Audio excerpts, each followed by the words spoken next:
নমস্কার বন্ধুরা, recruitment update YouTube চ্যানেলে সকলকে স্বাগত জানিয়ে আজকে 24/12/2023 পশ্চিমবঙ্গের আবহাওয়া সংক্রান্ত গুরুত্বপূর্ণ আপডেট নিয়ে হাজির হলাম। সেটা হচ্ছে পশ্চিমবঙ্গের আপনারা জানেন যে এখন শীতের আমেজটা কিছুটা চলে গেছে এবং আকাশ মেঘলা ছিল গতকাল, আজকেও মেঘলা থাকবে।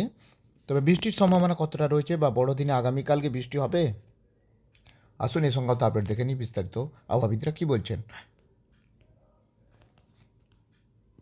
এক ধাক্কায় শীতের আমেজ অনেকটা কমলো কলকাতা সহ দক্ষিণবঙ্গের জেলাগুলিতে। শনিবার থেকে এই পরিস্থিতি তৈরি হয়েছে।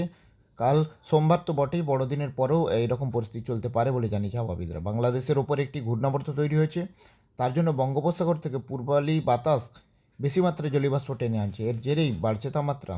শনিবার আকাশ আংশিক মেঘলা ছিল। অন্যদিকে পশ্চিম হিমালয়ের এলাকায় একটি পশ্চিমী ঝঞ্ঝা এসেছে, সেটির প্রভাবে উত্তরে হাওয়া সক্রিয়তা হারাবে, সক্রিয় হবে পূর্বালি বাতাস। তবে সর্বশেষ ও নতুন বছরকে স্বাগত জানানোর উৎসব চলাকালীন কনকনে ঠান্ডা ফিরে আসবে কি না তা নিশ্চিত করে বলতে পারছে না আবহাওয়াবিদরা। আলিপুর আবহাওয়া অফিসের অধিকর্তা জানিয়েছেন যে আপাতত 4-5 দিন জাঁকিয়ে শীত পড়বে না বলেই মনে হচ্ছে।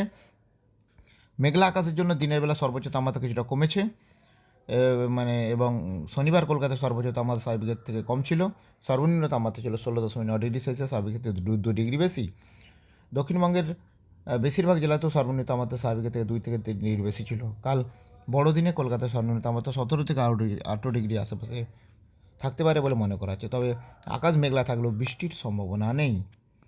এবং আজ রবিবার আকাশ কিছুটা পরিষ্কার হবে বলে আবহাওয়াবিদরা জানিয়েছেন। কয়েকদিন আগে কলকাতার সর্বনিম্ন তাপমাত্রা 13.7 ডিগ্রি সেলসিয়াস নেমেছিল, তা বাড়তে শুরু করে।